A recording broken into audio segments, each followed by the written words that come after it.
ပဲခူးရုံးမရွာမှာလွန်ခဲ့တဲ့နှစ်ပေါင်း90ကျော်ကဖြစ်ခဲ့တဲ့ပုံမြင်ဆန်ဆန်အဖြစ်အပျက်လေးတစ်ခုကိုတင်ဆက်ပေးချင်ပါတယ်။တားမြစ်ထားတဲ့တောဥပဒေကိုချိုးဖျက်မိလို့ဒုက္ခရောက်ခဲ့ရတဲ့မုတ်ဆိုးဖကျော်ရဲ့အကြောင်းအရာလေးပဲဖြစ်ပါတယ်။ဒီပဲခူးရုံးမရွာကြီးရဲ့ရွာဆက်မှာနေထိုင်တဲ့ဖကျော်ဆိုသူဟာသူ့ပိုင်တဲ့တောင်ယာလုပ်ငန်းတွေကိုတော့အခြားသောသူတွေကိုလုပ်ကင်စေပြီးသူကတော့သူ့ရဲ့ဝါသနာဖြစ်တဲ့မုတ်ဆိုးအလုပ်ကိုသာလုပ်ကင်လို့သူဖြစ်ပါတယ်။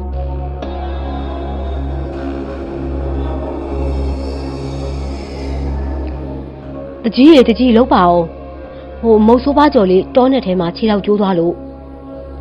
ဟာငါအတန်းတန်းတတိပေးထားရဲ့နဲ့ဒီကောင်ကစကားနားမထောင်ဘူးတော်ရဲအမဲလိုက်ထွက်ပြန်ပြီလား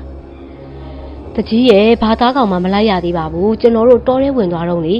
ကြောက်တုံးကြီးကပြုတ်ကျပြီးမုတ်ဆိုးပါကြော်ရဲ့ခြေထောက်ပုံပိတ်သွားခဲ့တာအဲ့ဒါကြောင့်ကျွန်တော်တယောက်တည်းမနိုင်တော့လို့တကြီးစီကိုပြေးလာပြီးအကူကြီးတောင်းရတာပါလူငယ်လေးဖို့တီကပြောပြပါတယ်ဒီရွာကြီးကရွာသားတွေကိုအထွတ်အမြတ်ထားရနေထူးနေပြတ်တွေဥပုံနေတွေမှာအမဲလိုက်ခြင်းမပြုတ်ဖို့အတွက်တားမြစ်ထားတာလည်းဖြစ်ပါတယ်ဒီလိုတားမြစ်ထားတဲ့ဥပုံနေတွေလိုဗုဒ္ဓဘာသာဝင်တို့ရဲ့နေထူးနေမြတ်နေတွေမှာတောကျိန်စာတမန်းစားရဲ့အန္တရာယ်ကပေးတတ်တာကြောင့်အခုလိုတားမြစ်ထားရတာဖြစ်ပါတယ်ဒါအပြင်တခြားသောအခြေအနေတွေကိုလည်းကြုံတွေ့ရနိုင်ပြီးဒုက္ခတွေတွေ့ကြရတတ်ပါတယ်ဒါကြောင့်လည်းတကြီးကမုတ်ဆိုးဖကျော်တယောက်တောကျိန်စာကြောင့်ဒုက္ခတွေ့မှာကိုစိတ်ပူသွားခဲ့တာပါကဲသွားဖို့ဒီမင်းကဖိုးတုပ်ကိုအမြန်သွားခေါ်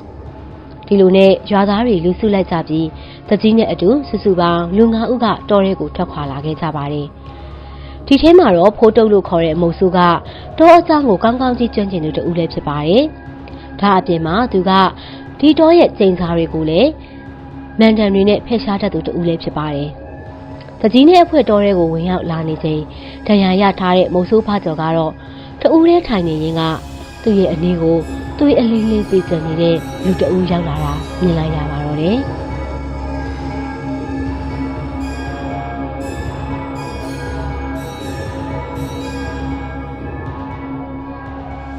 လူယုံမာကြီးမင်းကတော်တော်ကြီးကိုပျောက်နေခဲ့တာပဲမင်းတက်ခဲ့တယ်ငါကမသေးသေးဘူးကွဒါပေမဲ့ငါကတော့ဒီမှာပုတ်ပွားပြီးတော့အလန့်အသက်တွေထွက်ပြီးနေရတာမုတ်ဆိုးဖကျော်တယောက်တုံရင်နဲ့ကြောက်လန့်တကြား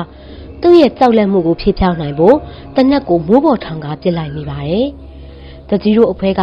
တနက်တန်ကိုကြားပြီးမုတ်ဆိုးဖကျော်အတွက်စိုးရင်စိတ်တွေပုံမှုဖြစ်လာခဲ့ရပါတော့တယ်။သူတခုခုဖြစ်နေပြီထင်တယ်ကွ။ငါတို့မြင်မြင်ရှာမှဖြစ်မယ်။ဟေ့ဖိုးတီမင်းကလမ်းပြအောင်လေဘယ်နားမှာလဲ။ဖိုးတီကတော့သူနဲ့အန်ဒီရဲ့ဖြစ်ခဲ့တဲ့နေရာကိုလည်းညွှန်ပြရင်ဟိုမှာပဲတကြီးရဲ့ဒါပေမဲ့ဘာလို့မရှိတော့တာလဲ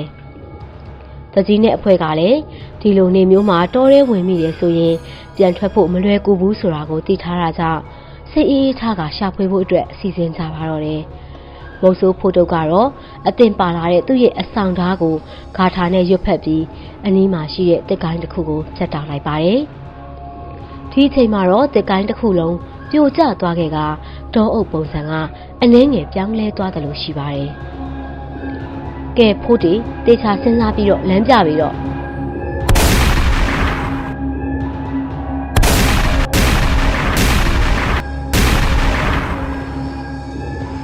ဒီအချိန်မှာပဲနောက်ထပ်တနက်တန်ပေါင်းများစွာကထွက်ပေါ်လို့လာခဲ့ပါတော့တယ်။မိုးဆိုးပါကျော်ကတနက်နဲ့နေရာတစ်ခုကိုတဲကြီးမျက်စိပြလို့နေပါတယ်။အနည်းကိုရောက်သွားတဲ့တကြီးနဲ့အဖွဲကတော့ဟာဒီကောင်ဘာကိုပြစ်နေရလဲတောထဲမှာလည်းညူရီအုပ်ဆိုင်နေတာမို့သူတို့တွေကမီးထိုးပြီးတော့တေချာအောင်ကြည့်ရှုခဲ့ကြပြီမဲ့ဘာကိုမှတဲတဲကွဲကွဲမမြင်ခဲ့ကြရပါဘူးမုတ်ဆိုးပါကျော်ရဲ့မျက်လုံးထဲမှာတော့သူ့ထံကိုတွားနေတဲ့ဝိညာဉ်တွေနဲ့ခုနသူတွေ့ခဲ့တဲ့ပုတ်ပွားနေသူကကတ်လာနေတယ်လို့မြင်နေတာကြောင့်ပြစ်ခတ်နေရပဲဖြစ်ပါတယ်ဖိုးတီတယောက်မုတ်ဆိုးပါကျော်ရဲ့အနည်းကိုတဖြည်းဖြည်းတိုးကပ်သွားတာဦးလေး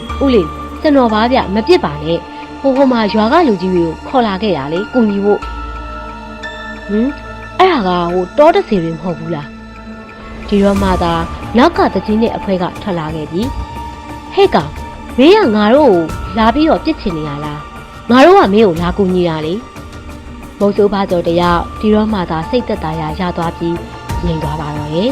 တကြီးနဲ့အဖွဲကတော့ထန်းစင်တစ်ခုကိုအမြန်ပြုတ်လို့ မုတ်ဆိုးပကျော်ကိုတောရဲကလည်းပြန်လဲတဲထုတ်သွားဖို့ကိုပြင်ဆင်ခဲ့ကြပါတယ်မုတ်ဆိုးပကျော်တယောက်တောရဲကိုဝင်ကတမင်တကောင်ကိုပြစ်ခတ်ခဲ့မိပြီးအဲ့ဒီနောက်မှာတော့အခုလိုမျိုးအခြေအနေဖြစ်ပေါ်ခဲ့ရတာပါ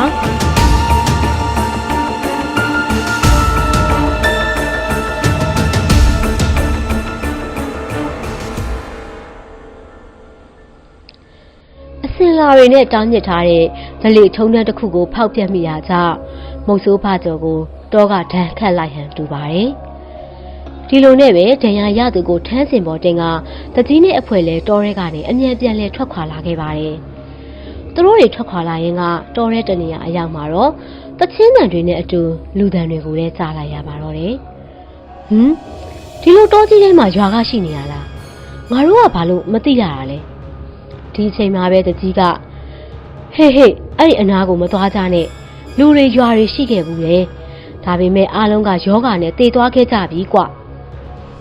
သူတို့တွေစကားပြောနေရင်မှပဲရုတ်တရက်သူတို့ရဲ့အနီးကနေလှပတဲ့အင်ကြီးအိမ်ကောင်းတွေထွက်ပေါ်လာခဲ့ကသူတို့ကလည်းအင်ကြီးတအိမ်ရဲ့ကွက်ပစ်ပေါ်ကိုရောက်နေခဲ့တာဖြစ်ပါတယ်သူတို့ရဲ့အနီးမှာတော့လှပတဲ့မိမ့်မပြိုလေးတွေကဝိုင်းဝန်းပြီးတိဆူကခုန်နေခဲ့ကြပါတယ်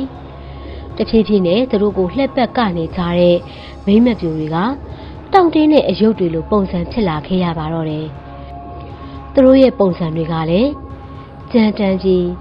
မျက်လုံးထဲကလည်းသွေးတွေအလဲလဲစီးကျနေတဲ့လူတွေအဖြစ်ပြောင်းလဲလို့သွားခဲ့ပါတော့တယ်ခဏအကြာမှာတော့ကောင်းကင်တစ်ခုလုံးမှောင်မဲလာကပြန်လင်းလာချိန်မှာတော့သူတို့ရဲ့အနီးကလူနေအိမ်တွေအားလုံးပျောက်သွားခဲ့ပြီးတောထဲကိုသာပြန်ရောက်နေခဲ့တာဖြစ်ပါတယ်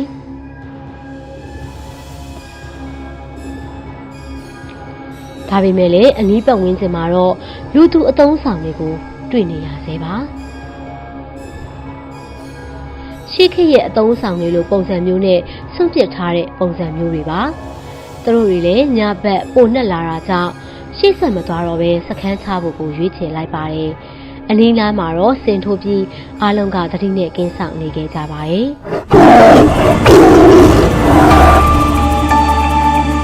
ဒီချိန်မှာပဲစားဟင်းတန်တစ်ခုထွက်ပေါ်လာခဲ့က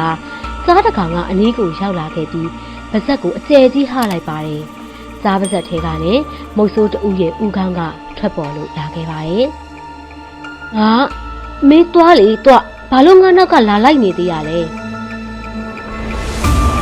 ဒဏ်ရာရနေတဲ့မုတ်ဆိုးဖားကျော်ရဲ့အပြောကြောင့်မုတ်ဆိုးဖို့တို့ကကဲမင်းကနေငါတို့တာဝန်ထားလိုက်သူတို့ကကြားကိုတနက်နဲ့စတိုင်ပစ်ခတ်ခဲ့တဲ့အခါစားကလည်းတောထဲကိုပြန်လို့ပြေးဝင်သွားခဲ့ပါတယ်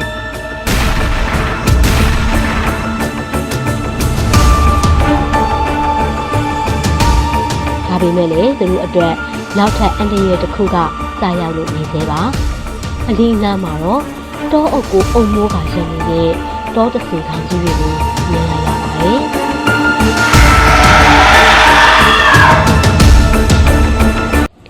ကြီးမားလာတဲ့ဒီတော့စေကြီးတွေရဲ့အန္တရာယ်ကိုတော့မုတ်ဆိုးဖို့တို့က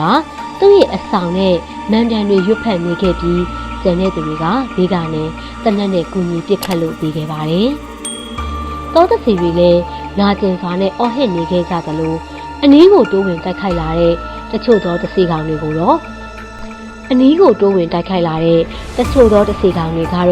မန်တန်ရွတ်ဖက်မှုတနက်နဲ့ပစ်ခတ်မှုတွေကြောင့်ပဲတဖြည်းဖြည်းပြောက်ကွယ်သွားခဲ့ကြရပါတော့တယ်။ဒီအချိန်ဆိုမိုးကလင်းသိမ့်ပြီလေဘာလို့မှောင်နေသေးရလဲ။ဒါကတောရဲ့ပြစ်ဒဏ်နဲ့ဆောက်လက်မှုပဲငါတို့အမြန်ထွက်ကြမှရမယ်။သူတို့တွေလည်းဆက်လက်သွားလာခဲ့ကြရင်ကတောကအနှင်းငယ်ပြန်လင်းတယ်လို့ရှိခဲ့ကသူတို့ရဲ့အရှိမဖုံးတော်ကြီးတစ်ပါးပေါ်ပေါက်လို့လာခဲ့ပါတယ်။ဖုံးတော်ကြီးကတက်ရှိတူမဟုတ်ဘူးဆိုတာကိုတော့သိတာစေပါရဲ့။ဒါပေမဲ့လည်းတောအချောင်းကိုတိထားတဲ့မုတ်ဆိုးဖို့တုတ်ကဥဆောင်ကဖုံးတော်ကြီးကိုအယိုအသေးပေးပြီးသူတို့ရဲ့ဂတိကဝတ်တွေနဲ့အတူနောင်ကိုတောရဲ့စီးကိုမချိုးဖောက်ဖို့အတွက်တစ္ဆာပြုခဲ့ကြတဲ့အခါမှာတော့ဖုံးတော်ကြီးကလက်ညွန်ပြကလမ်းရှင်းပေးခဲ့ပါတယ်။အဲ့ဒီအချိန်မှာတော့တောအုပ်တစ်ခုလုံးကပြန်လဲကြည်လင်သွားခဲ့ကနေရောင်လဲထွက်ပေါ်လို့လာခဲ့တယ်လို့သူတို့တွေအားလုံးတောရဲကနေအနေရကင်းကင်းနဲ့ထွက်လာနိုင်ခဲ့ကြပါတော့တယ်။ တကယ်တော့သတ်မှတ်ထားတဲ့စီကံသတ်မှတ်ချက်တွေထုံတဲ့အစဉ်လာတွေကိုဖောက်ဖျက်မိတာကြောင့်ပဲအခုလိုအခြေအနေဆိုးတွေနဲ့ရင်ဆိုင်ခဲ့ကြရတာဖြစ်ပါတယ်ဇလန်းလေးကိုဒီလောက်နဲ့ပဲရန်နာခွင့်ပြုပါရှင်နောက်ထပ်စိတ်ဝင်စားဖွယ်ရာဇလန်းကောင်းတွေနဲ့အတူပြန်လာခဲ့ပါဦးမယ်အားပေးကြည့်ရှုခဲ့ကြလို့ကျေးဇူးထူးပင်တင်ရှိပါရဲ့ရှင်